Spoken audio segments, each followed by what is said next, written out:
नमस्ते। आज हम अग्निहोत्र के बारे में जानेंगे। अग्निहोत्र एक प्राचीन वैदिक क्रिया है जिसे ऋषि मुनियों ने केवल धार्मिक ही नहीं वैज्ञानिक रूप से भी सिद्ध किया है। ये क्रिया दरअसल एक वैदिक फॉर्मूला है जीवन जीने का, जिसे बच्चों से लेकर बुजुर्गों तक हर कोई बड़ी आसानी और सरलता से कर सकता है। आज हम इसी क्रिया को जानेंगे। अग्निहोत्र का उल्लेख दरअसल हमें वेदों में मिलता है, जिसमें लिखा है अग्नि ही देवा नाम मुखम, अर्थात अग्नि सभी देवताओं का मुख है। अग्नि को समर्पित प्रत्येक आहुति सभी देवताओं तक पहुंचती है।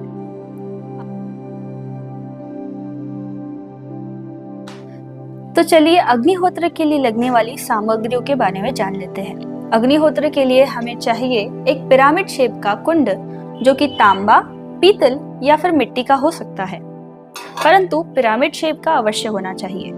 इसके बाद हमें आवश्यकता है गाय के शुद्ध घी की। उसके बाद हम लेंगे अखंड चावल, जिसे कहते हैं अक्षता, और सबसे मुख्य लगेंगे गाय के गोबर के उपले। सबसे मुख्य है अग्निहोत्र का समय। यह ठीक सूर्योदय और सूर्यास्त के समय किया जाता है, जिसके बारे में आपको गूगल सर्च से पता चल जाएगा। अग्निहोत्र में गोबर के उपले लगाने के लिए हम उसे लंबे लंबे टुकड़ों में तोड़ लेंगे और अच्छे से अरेंज कर लेंगे, जैसे कि आप देख रहे हैं। सूर्योदय और सूर्यास्त के समय से ठीक 10 मिनट पहले हम अग्निहोत्र शुरू करेंगे और महामृत्युंजय मंत्र का उच्चारण करेंगे। ओम त्र्यंबकं यजामहे सुगंधिं पुष्टिवर्धनम् उर्वारुकमिव बन्धनात् मृत्योर्मुक्षीयमामृतात्। 5 से 10 मिनट तक इस मंत्र का उच्चारण करके हम अग्नि प्रज्वलित करेंगे। गोबर के उपले का एक लंबा टुकड़ा लेंगे और उसे अच्छी तरह से घी लगा लेंगे और अग्नि प्रज्वलित करेंगे।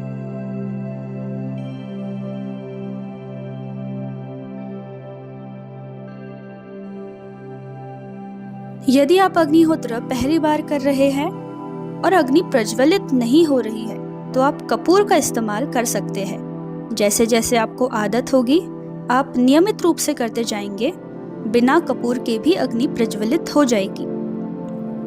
अग्नि प्रज्वलित करने के बाद हम आवश्यकता अनुसार घी डालेंगे, ताकि अग्नि अच्छे से प्रज्वलित हो जाए।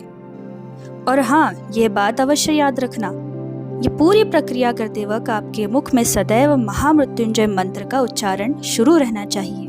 ऋग्वेद से लिए गए इस मंत्र उच्चारण का उद्देश्य केवल एक ही है कि यह भय से अभय की ओर, अज्ञान से ज्ञान की ओर और मृत्यु से अमृतत्व की ओर ले जाने वाला मंत्र है। और मेरे जैसी जेनजी जनरेशन के लिए कहूँ तो इस मंत्र के उच्चारण में रिदमिक डीप ब्रीदिंग होती है, जो पैरासिम्पैथेटिक नर्वस सिस्टम को एक्टिवेट करती है, जिससे स्ट्रेस कम होता है। और लॉन्ग टर्म इस मंत्र के उच्चारण से न्यूरल सर्किट्स पॉजिटिव तरीके से रिवायर हो जाते हैं।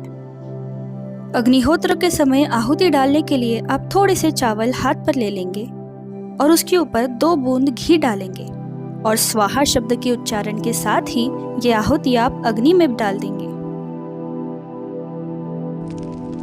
सूर्योदय के समय आप कहेंगे सूर्याय स्वाहा सूर्याय इदं नमः प्रजापतये स्वाहा प्रजापतये इदं नमः।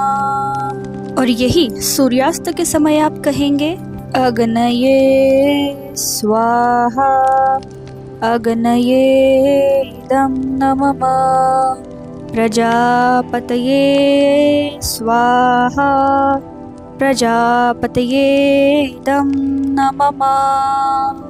आहुति अग्नि में समर्पित करने के बाद अग्नि से छेड़खानी बिल्कुल भी ना कीजिए। अग्नि को जानबूझकर बुझाने का प्रयत्न भी ना करिए। केवल निर्विकार और स्तब्ध मन से अग्नि की ओर देखते रहिए। इसके बाद हम सप्तश्लोकी और धर्मादेश का उच्चारण करेंगे, जो कि आपकी स्क्रीन पर है। यदा सृष्टं जगत्सर्व तदा लोकपितामहः चतुर्वेदसमायुक्तं शाश्वतं धर्ममादिशत्। किं सत्कर्मं किमध्यात्मं यदि विज्ञातुमर्हति सर्वशास्त्रेषु ग्रन्थेषु प्रमाणं परमं श्रुतिः। अस्पष्टं च कदा स्पष्टं तत्त्वज्ञानविवेचनम् अन्यत्र लभ्यते किन्तु प्रमाणं परमं श्रुतिः। आर्षग्रन्थेषु सर्वेषु श्रुतिप्रामाण्यमेव च सर्वतः सारमादद्यात् निजकल्याणहेतवे। शुष्कवादरताः केचिन्न्यानदस्तीति वादिनः सर्वे ते विलयं यान्ति मिथ्याकलहकारिणः। नास्तिकाः वेदनिन्दकाः पाखण्डाः वेददूषकाः एते सर्वे विनश्यन्ति मिथ्याचारप्रवर्तका। यज्ञदानतपः कर्म स्वाध्यायनिरतो भवेत् एष एव हि श्रुत्युक्तः सत्यधर्मसनातनः। सत्यधर्मसनातनः सत्यधर्मसनातनः। एष आदेशः एष उपदेशः एतद् अनुशासनम् एवम् अनुशासितव्यम् एवम् उपासितव्यम्। यज्ञधर्मं चरामि दानधर्मं चरामि तपोधर्मं चरामि कर्मधर्मं चरामि स्वाध्यायधर्मं चरामि पुनरपि यज्ञधर्मं चरामि पुनरपि दानधर्मं चरामि पुनरपि तपोधर्मं चरामि पुनरपि कर्मधर्मं चरामि पुनरपि स्वाध्यायधर्मं चरामि पुनरपि यज्ञधर्मं चरामि पुनरपि दानधर्मं चरामि पुनरपि तपोधर्मं चरामि पुनरपि कर्मधर्मं चरामि पुनरपि स्वाध्यायधर्मं चरामि। सत्यं शरणं गच्छामि सत्यधर्मं शरणं गच्छामि सत्यधर्मसङ्घं शरणं गच्छामि। सत्यं शरणं गच्छामि सत्यधर्मं शरणं गच्छामि सत्यधर्मसङ्घं शरणं गच्छामि। सत्यं शरणं गच्छामि सत्यधर्मं शरणं गच्छामि सत्यधर्मसङ्घं शरणं गच्छामि। ओम शांति शांति शांति।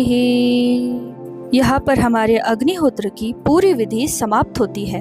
इसके बाद कुछ वक्त आंखें बंद कर शांत बैठे रहिए।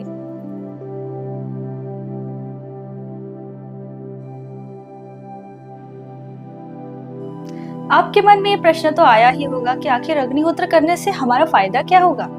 तो आइए अग्निहोत्र करने के फायदे भी सुन के ही जाइए। अग्निहोत्र करने से सबसे पहले जो मंत्र उच्चारण होते हैं उससे एक हीलिंग फ्रीक्वेंसी तैयार होती है जिसका हमारे माइंड पर बहुत ही गहरा असर होता है। ये डायरेक्ट जाकर हमारे माइंड के लिम्बिक सिस्टम पर इम्पैक्ट डालता है जो कि इमोशंस को कंट्रोल करने का काम करते हैं। इससे हमारा स्ट्रेस लेवल बहुत कम हो जाता है, डिप्रेशन चला जाता है। साथ ही साथ वातावरण शुद्ध होने से सात्विकता शुद्धता हमें अंदर से महसूस होती है। आयुर्वेद में भी कहा गया है कि अग्निहोत्र करने से वात पित्त कफ कंट्रोल में रहता है, ब्लड प्रेशर कंट्रोल में रहता है और हमारे शरीर को इस बढ़ती हम कह सकते हैं इस दुनिया की बढ़ती आबादी और बढ़ता प्रदूषण कंट्रोल करना बहुत ही मुश्किल है, खासकर मुंबई और दिल्ली जैसे शहरों में। ऐसे वातावरण में हम जब रहते हैं तो हमारा स्ट्रेस डिप्रेशन सब बढ़ते जाता है और अग्निहोत्र इसी चीज को कंट्रोल करने का एक रामबाण उपाय है। श्री चरक संहिता में लिखा है कि देश काल पानी और हवा जब खराब हो जाती है, जब बिगड़ जाती है तो रोगों की उत्पत्ति होती है। कोरोना काल में हम सभी ने ये सब अनुभवा ही है। अग्निहोत्र इसी को संतुलित रखने का काम करता है। सो जिस घर में अग्निहोत्र रोज होता है वो घर हमेशा निरोगी, स्वस्थ और सात्विक लाइफ जीता है। बच्चों को बचपन से ही अग्निहोत्र की आदत लगाने चलकर कभी स्ट्रेस और डिप्रेशन का शिकार नहीं होते, स्पिरिचुअल बनते हैं। तो आइए अग्निहोत्र को अपनाते हैं और अपना जीवन सुखी, निरोगी और सात्विक बनाते हैं। श्री स्वामी समर्थ।